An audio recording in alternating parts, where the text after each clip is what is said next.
Menantu Grup Realtek, bab 246. Rehan berjalan ke arah Naira dan dengan lembut meraih pundaknya, lalu berkata, "Naira, tidak peduli kamu putri keluarga ini atau bukan, kamu tetap saudara perempuanku. Ini tidak akan pernah berubah." Rehan selalu ingat pertama kali dia melihat Naira. Anak kecil itu terbaring di dalam selendang merah muda. Matanya yang besar, gelap, wajahnya yang gemuk. Ketika dia melihatnya, dia tersenyum dan dua lesung pipi yang dalam di pipinya sangat imut, sehingga membuat orang tidak berhenti menatapnya. Pada waktu itu, ibunya masih sangat muda. Dia memeluk Rehan, tersenyum lembut lalu berkata, "Rehan, apakah kamu menyukai adik?" "Ya, suka." Rehan sangat patuh. "Kamu suka dengan adik. Ibu sungguh senang." Rehan tahu dia menyukai adiknya. Ibunya pasti akan senang.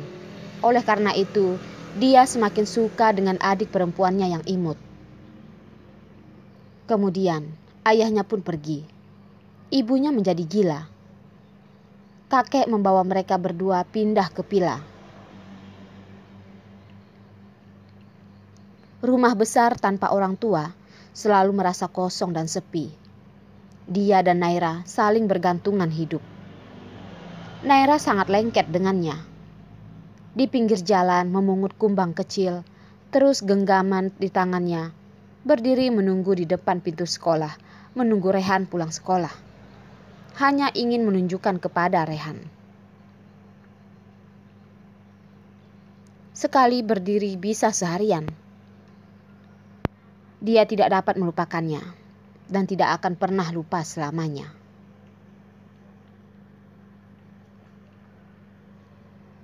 Suara Rehan tenang dan lembut, tapi tegas. Cangkang keras Naira akhirnya runtuh.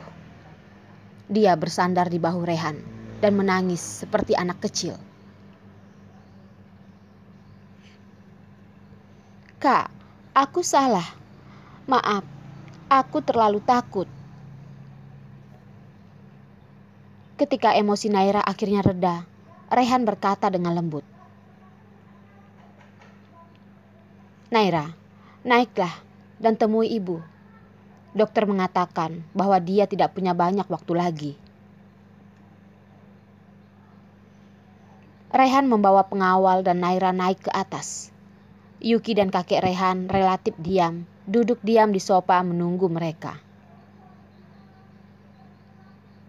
Kakek Rehan menekan bel di sisi meja dan berkata ke mikrofon mini di sebelahnya, "Minta Bibi Wulan membawa tuan muda kemari." "Mama, kakek buyut."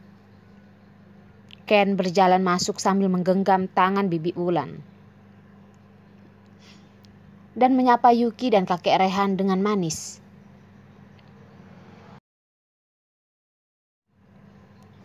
Kakek Rehan memeluk Ken dan mendudukannya di pangkuannya, merogoh sakunya dan mengeluarkan kotak beludur hitam, lalu memberikannya kepada Yuki.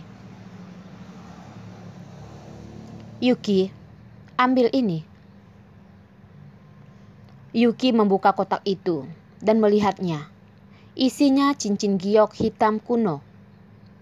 Pada permukaan cincin hitam terdapat setengah bulan krisan ditata dengan kristal putih. Jantung Yuki berdegup, dan di gerbang rumah keluarga Rehan ada juga pola bunga krisan setengah bulan ini. Apakah itu? Melihat kebimbangan Yuki, kakek Rehan dengan lembut berkata, "Yuki, ini cincin lencana keluarga kami. Sekarang diserahkan kepada kamu. Kamu menggantikan Rehan dan Ken untuk menjaganya." Yuki mengangguk dan hatinya terasa campur aduk. Cincin lencana ini adalah tiket lolos yang diberikan keluarga Rehan padanya. Sejak itu, dia adalah cucu menantu grup Realtek yang sah. Label pelakor yang menjadi cap di dirinya selama 5 tahun lalu akhirnya benar-benar lepas.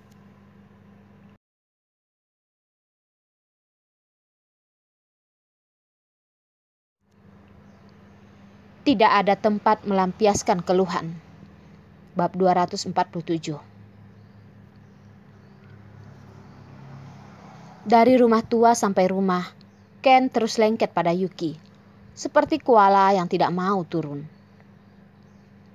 Mengarahkan pelayan yang ditunjuk untuk menyenangkan kakek, Yuki naik ke atas bersama Ken dan Rehan. "Ken, apakah mau digendong papa?" Rehan mengulurkan tangannya dan mencoba menggendong Ken. Mulut bocah kecil itu manyun, lalu berkata, "Tidak mau. Aku ingin dipeluk Mami." Rehan memalingkan matanya dan tersenyum. "Oke, biarkan mamamu menggendongmu. Kamu sangat berat.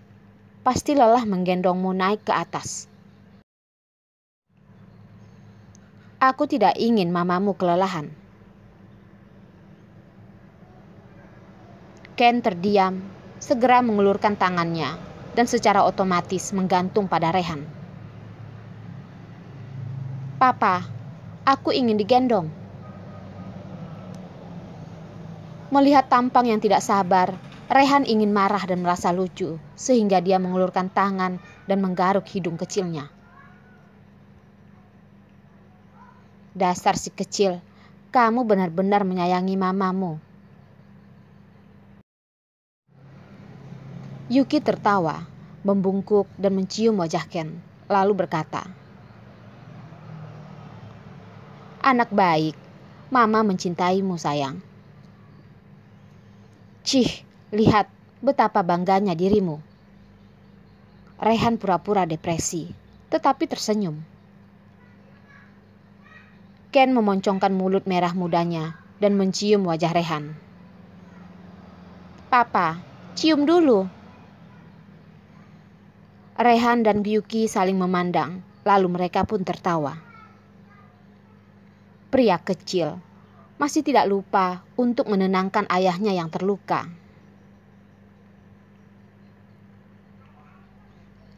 Naira berdiri di bayang-bayang pohon di ruang tamu. Diam-diam menyaksikan interaktif dari 3 orang keluarga yang hangat. Tatapan matanya terlihat sangat kacau. Mungkin sudah waktunya baginya untuk pergi. Nyonya di rumah ini bukan lagi dia. Yuki mengganti piyamanya dan mengisi bak mandi dengan air panas, lalu memanggil Ken untuk mandi. Ken memiliki kamar sendiri, dan kamar mandinya juga memiliki bak air mandi anak-anak. Tetapi dia baru-baru ini jatuh cinta dengan kamar tidur utama. Diusir pun tidak bisa. Yuki tentu saja enggan untuk mengusirnya. Biarkanlah bergantung padanya. Anak itu akan segera tumbuh, dan setelah beberapa tahun lagi, dia ingin Ken bergantung pada ibunya. Dia pasti sudah tidak mau. Rehan menggenggam tangan Ken berjalan menghampiri dan melihat air di bak mandi. Wajahnya tersenyum. "Ken, ayah mandi bersamamu ya?" Apakah pria itu menggila? Yuki baru memutar matanya ke arah Rehan dan dengan tegas menolak. Putranya telah menyanggupi dengan gembira. "Oke papa, kita mandi bersama. Ayo, perang air bersama." Rehan dengan sigap menyeringai ke arah Yuki, lalu berkata, "Nona, apa yang kamu lakukan? Tidakkah kamu bergegas melayani suami dan putramu mengganti pakaian. Yuki mengelus jidatnya, lalu berkata, "Rehan, jangan membuat onar." Rehan dengan bangga membusungkan dadanya, lalu berkata, "Dapat membantuku mandi, itu adalah berkah yang telah kamu lakukan selama 3 generasi." Ken tidak dapat mengerti. Dia pun berkata, "Papa, mengapa Mama memiliki 3 masa hidup?"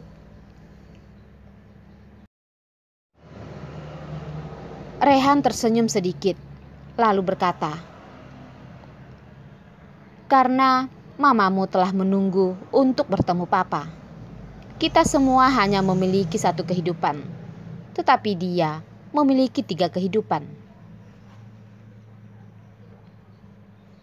Pria ini, Yuki tidak bisa menahan senyum.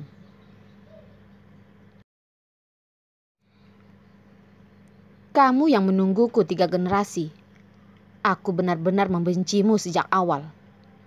Kamu yang menggodaku, membohongiku, jatuh ke pelukanmu."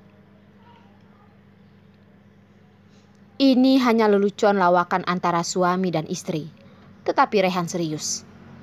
Dia memegang bahu Yuki dan terus menatap matanya. "Kamu benar. Aku menunggumu 3 generasi dan mati. Aku menggodamu sehingga kamu mencintaiku. Jadi, seumur hidup ini aku tidak akan melepaskan. Tanganmu, aku tidak akan pernah melepaskannya." Pria itu begitu penuh kasih sayang, sehingga hati Yuki melompat seperti rusa. Wajahnya memerah, dan dia merenggangkan tenggorokannya dan melihat rahang Rehan yang bersih dan tampan. Yuki pun mengangguk dengan perlahan.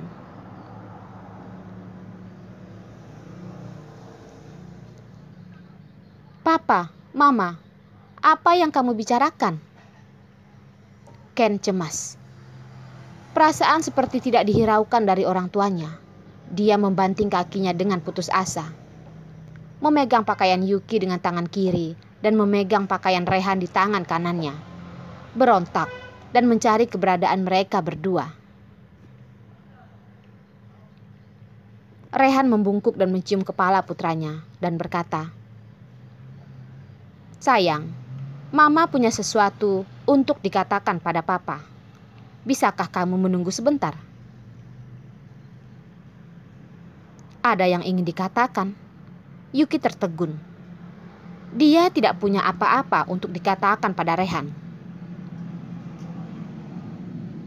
Yuki pun membungkuk dan mencium wajah Ken. "Mama dan Papa sudah selesai. Ayo Ken, ayo mandi." Rehan mengangkat lengannya yang panjang dan berhenti.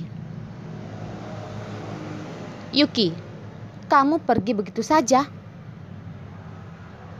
"Jika tidak pergi begitu saja, apa lagi?" Yuki bingung. Rehan marah dan menggeram kepada Yuki. "Aku tadi berkata begitu banyak. Kamu tidak menanggapi sedikit pun." Yuki diam-diam merintih dalam hatinya. Bukankah dia mengatakan, "Ya, apalagi yang harus dikatakan?"